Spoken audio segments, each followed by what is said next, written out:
하나님의 말씀 시편 18편 16절부터 29절 말씀까지 봉독하겠습니다.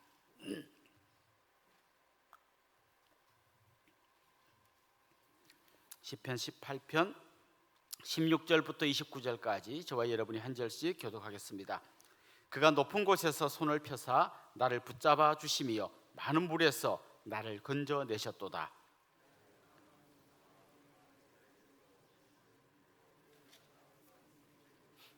그들이 나의 재앙의 날에 내게 이르렀으나 여호와께서 나의 의지가 되셨도다.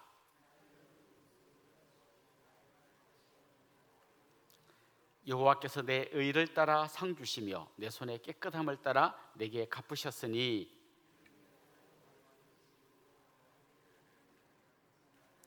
그의 모든 규례가 내 앞에 있고 내게서 그의 율례를 버리지 아니하였음이로다.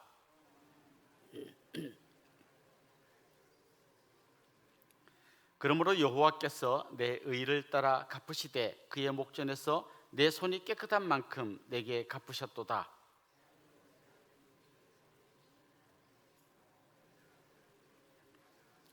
깨끗한 자에게는 주의 깨끗하심을 보이시며 사악한 자에게는 주의 거스르심을 보이시리니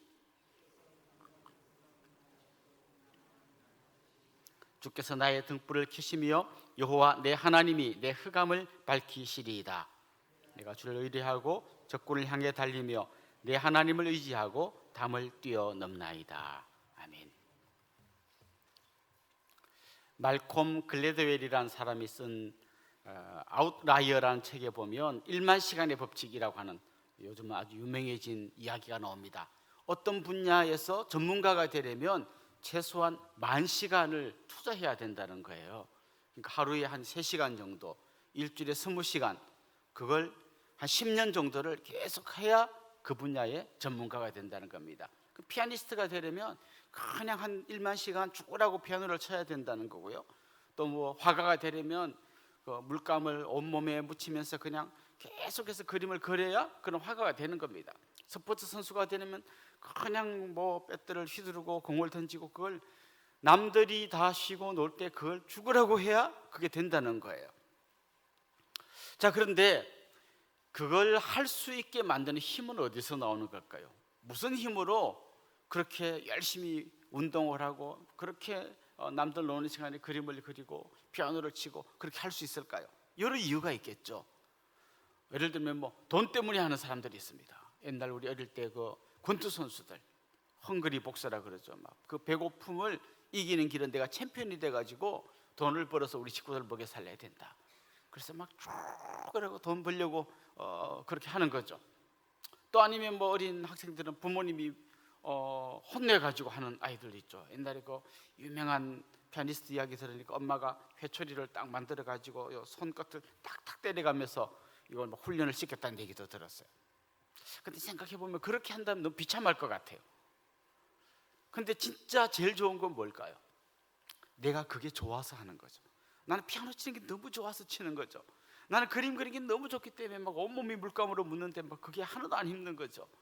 야구가 너무 좋기 때문에 그냥 막 남들 다 자는데 새벽부터 일어나서 막 공을 던지는 거죠. 그러면 그 안에 기쁨이 있고 그 기쁨 때문에 뭐 그게 1만 시간이 아니라 2만 시간도 거뜬히 감당하게 되는 거죠. 저는 신앙생활도 그런 거라고 생각해요. 정말 주님이 주신 기쁨, 나를 구원해 주신 그 기쁨, 그 감격, 그게 있으면 막 새벽 기도 나오는 것도 막 내가 너무 사모가 되고 그냥 막 주일이 왜 이렇게 막 일주일에 한 번밖에 없는 거야 막 이렇게 하면서 기다리면서 교회를 오게 되겠죠. 근데 막 그게 없으면 어떨까요? 엄마가 막 너 또 안 가? 그러면 벌써 또 주일이야? 이렇게 하면 얼마나 힘들겠습니까? 오늘 읽은 이 시편 18편은 굉장히 본문이 길기 때문에 우리가 지금 어제, 오늘, 내일 이렇게 3일에 나눠서 읽고 있어요.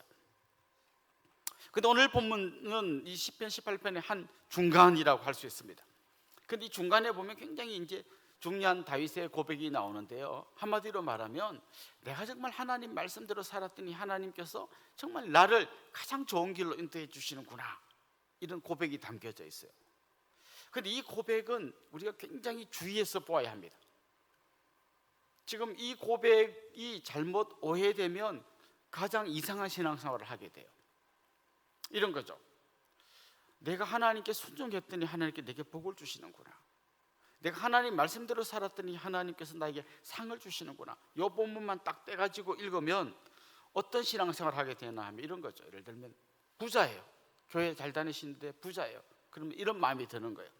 내가 하나님 말씀대로 살았더니 부자가 되었어요.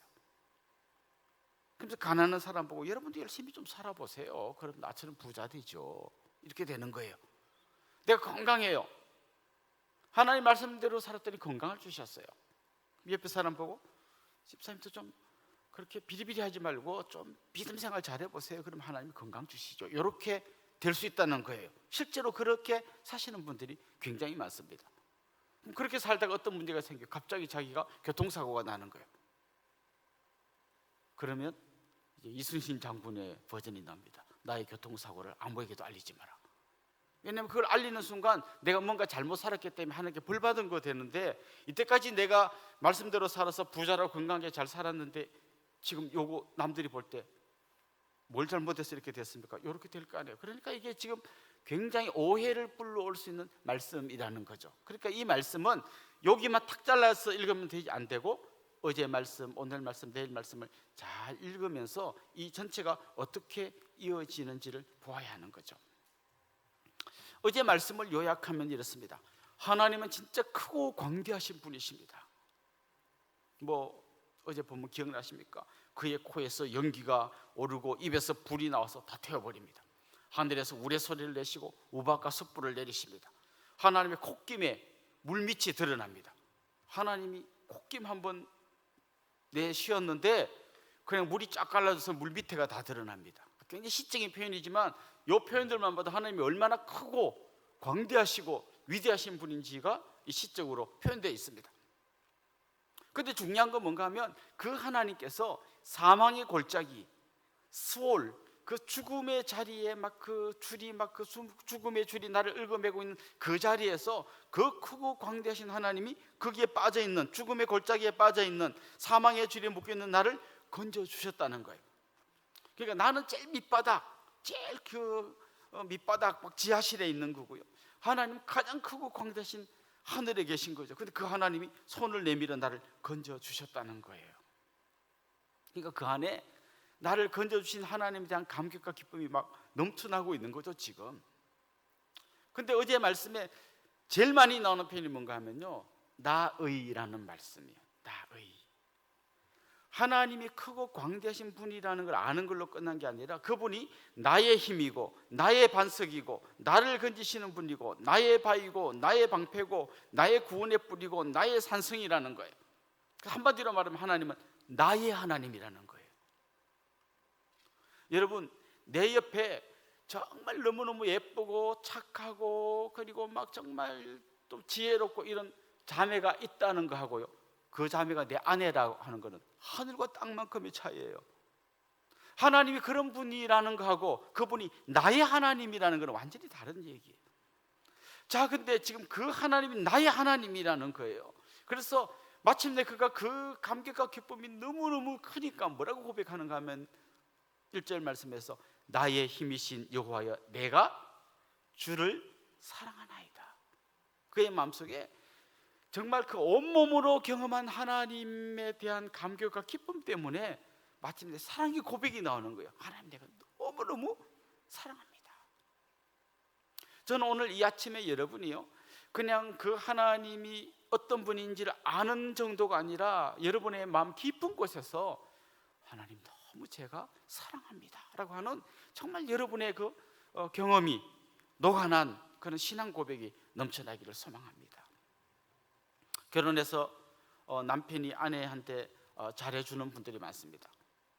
매일 아침에 청소기도 밀어주고 무슨 기념일 꼭꼭 챙겨서 꽃도 사다 주고 이렇게 합니다.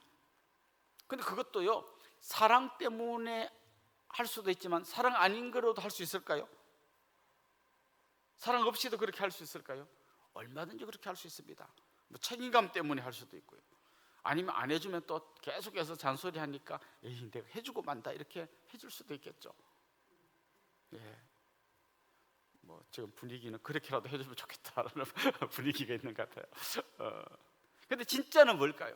너무너무 내가 사랑하기 때문에 정말 이걸 막 뭘 좀 해주고 뭘 해주면 좋을까 이래가지고 막 해주는 거죠. 그게 진짜 아니겠습니까? 바리새인들은 하나님에 대한 사랑 없이도 얼마든지 껍데기로 율법을 철저히 지키는 삶을 살지 않았습니까?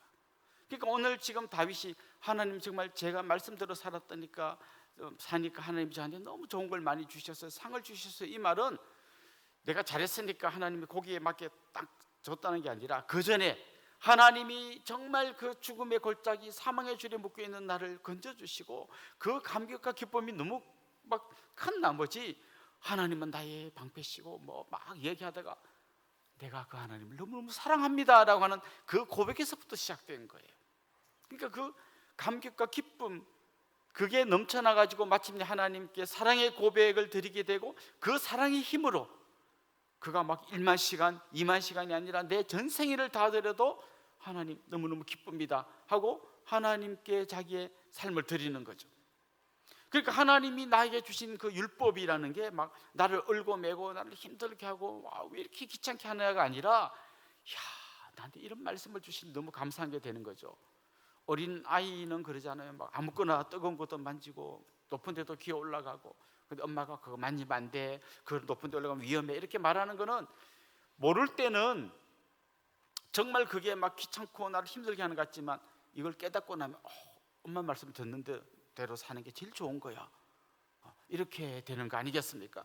지금 그렇기 때문에 다윗에게 하나님의 말씀을 지키는 것은 무슨 굴레가 아니라 그게 자기 마음속에 있는 감격과 기쁨과 사랑의 표현에 그게 다 이렇게 함축된 거라는 거죠. 그게 바로 자기의 삶이라는 것이죠. 하나님은 우리에게 그렇게 말씀하시는 분이에요. 때로는 무섭게 책망하시기도 하지만 때로는 따뜻하게 다가와서 말씀해 주십니다.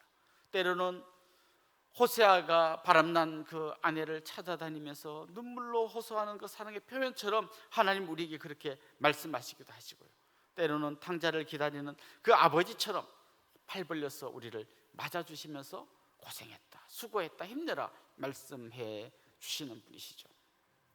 저는 이 우리의 모든 신앙생활의 그 출발이 하나님이 내게 베풀어 주신 그 은혜 때문에 내가 하나님 앞에 고백하는 그 사랑의 고백에서 시작되면 좋겠습니다. 이런 거죠. 아내를 너무너무 사랑하는 거예요. 그래서 정말 막 다 여기저기 청소도 해놓고 예쁘게 딱 일하러 나간 아내를 위해서 딱 남편이 먼저 들어가고 딱 해놓는 거죠. 그때 아내가 일하고 이제 집에 딱 들을 때 여보 뭐 달라진 거 없어? 딱 그러면 이거 다 해놨네? 뭐 이것도 해놨네? 설거지도 해놨네? 와, 그때 뭔가 좀 뿌듯해하면서 나 잘했지? 이렇게 말하는 거라는 거예요. 사랑하는 성도 여러분, 오늘 이 본문 속에는 다윗의 가슴 속에 폭탄처럼 떨어진 하나님의 그 사랑, 그 사랑이 하나님께 하신 말씀에 순종하면서 살아가는 다윗, 하나님과 다윗 사이에 꼽힌 너무도 아름다운 사랑 이야기가 이렇게 한 편의 시에 녹아 있는 것입니다. 여러분에게 질문해 보고 싶습니다. 여러분도 하나님이 먼저 손 내미신 그 사랑을 경험하셨습니까? 정말 그 하나님의 사랑에 가장 응축된 가장 강력한 그 사랑의 하이라이트가 뭡니까? 자기 아들을 보내주신 거예요. 여기는 우리는 누구보다 더 크고 놀라운 하나님의 사랑을 경험한 사람입니다. 그 사랑이 우리 속에 폭포수처럼 부어질 때 우리가 정말 감당할 수 없는 그 사랑 때문에 나의 하나님, 나의 힘이 되신 하나님, 나의 방패가 되시고 나의 상급이 되신 하나님, 그 하나님을 내가 너무나 사랑합니다, 이렇게 고백할 수 있게 될 줄로 믿습니다. 결국 그렇게 될 때 하나님의 기쁨이 나의 기쁨이 되고 하나님의 자비가 나의 자비함과 연관되어 있고 그 하나님께서 달려가시는 그 길에 나도 달려가고 싶은 하나님과 내가 그야말로 연동된 삶을 살게 되는 것이죠. 그래서 오늘 우리가 읽은 그 마지막 부분에 가면 이제 어떤 고백으로 이어지나 하면요, 지금까지는 하나님은 나의 방패고 산성이고 나를 보호해 주시는 분이고 나를 건져 주시는 분, 나를 딱 감싸 주시는 분이라는 고백을 하다가 그 하나님께 사랑을 고백하고 그 하나님 말씀대로 사는 게 너무 감격이 되고 기쁨이 되고 그러다 그는 마침내 이렇게 고백합니다. 29절 말씀 한번 보십시오. 내가 주를 의뢰하고 적군을 향해 달리며 내 하나님을 의지하고 담을 뛰어넘나이다. 이제 이 고백은 뭔가 하면 나를 막 힘들게 하는 사람으로부터 하나님이 나를 보호해 주는 거기에 대한 감사 정도가 아니라 이제는 저 험한 세상을 향해 주님 손잡고 막 달려가겠다는 거예요. 내가 이제 막 저 적군을 향해 달려가고 내 앞에 담이 있으면 주님 손잡고 확 뛰어넘겠다는 거예요. 그러니까 앞에 첫 고백은 나를 지켜주신 하나님, 어떤 수비를 할 수 있게 해주신 하나님에 대한 감사라면, 이제는 그 감사가 넘쳐나고 기쁨이 넘쳐나서 이제는 막 저 적군을 향해, 세상을 향해, 힘들고 어려운 환경을 향해 흔들리지 않고 내가 막 달려가겠다, 담을 뛰어넘겠다는 고백을 하고 있는 것입니다.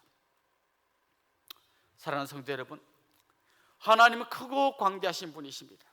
근데 거기서 끝나는 게 아니라 그 하나님이 나를 건져주시고 구원해 주신 그 감격과 기쁨이 너무 충만해서 하나님은 나의 하나님입니다, 내가 하나님을 사랑합니다라는 고백까지 나아가기를 원합니다. 그리고 그 고백 때문에 하나님의 말씀을 지키는 것이 기쁨이고, 하나님이 나에게 율법을 주신 것이 너무 감사하고 감격이고, 그래서 또 거기서 한 걸음 더 나가서 이제는 그 하나님 손 붙들고 내가 세상을 향해 달려나가며 하나님과 함께 승리의 노래를 부르는 그런 감격적이고 또 기쁨이 넘치는 그런 복된 삶을 살 수 있기를 주님의 이름으로 축원합니다.